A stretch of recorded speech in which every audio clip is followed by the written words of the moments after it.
Hi, I'm Dr. Rowe for thatneurology.com.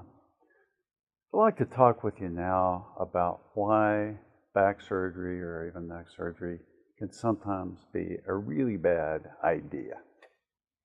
Years ago, a neurosurgeon friend of mine, a great neurosurgeon, said kind of jokingly, "Surgery is the only answer." And even though many surgeons feel that way, over the years I've come to realize that surgery for back and neck pain is hardly ever the answer, though sometimes it is. Most of the time, physical therapy, if it's done correctly, can correct the abnormal movement patterns that put extra stress on our backs and our necks. If we give them a break at night, our backs and necks, by sleeping supine or on our backs, we'll do just fine.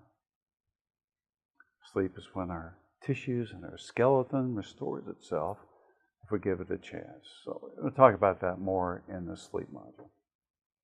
Well, what I see too many times is a patient wants someone to cure them, to give them a final cure for their neck or back pain.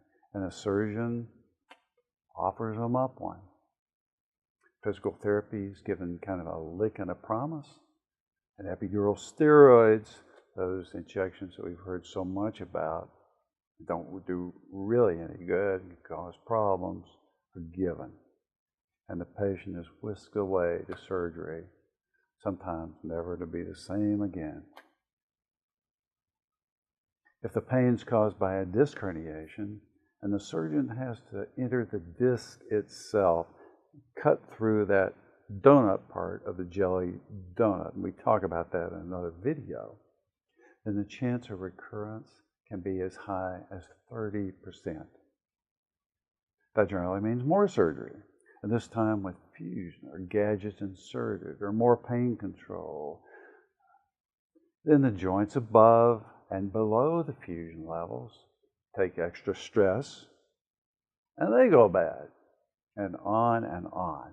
Now, this doesn't happen to everybody, but it happens frequently enough to really make you think. Don't get me wrong, I've got many neurosurgeon friends, and they're really good, and they really are necessary sometimes. But most people don't really need them for neck or back pain. Sometimes they do. We'll talk about this. But the real good surgeons are very conservative and often try to talk patients out of surgery. They know that good physical therapy can actually reverse changes seen on the MRI.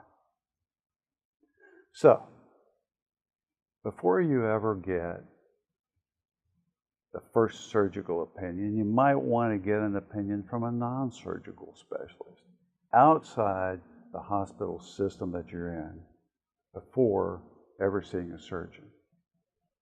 And definitely get a second surgical opinion outside that hospital system too before you ever agree to surgery.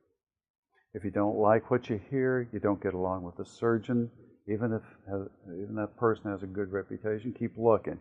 Remember, nobody can ever put your spine together and remake it as good as new. Anybody who tells you they can isn't thinking, and run. Don't walk from that person.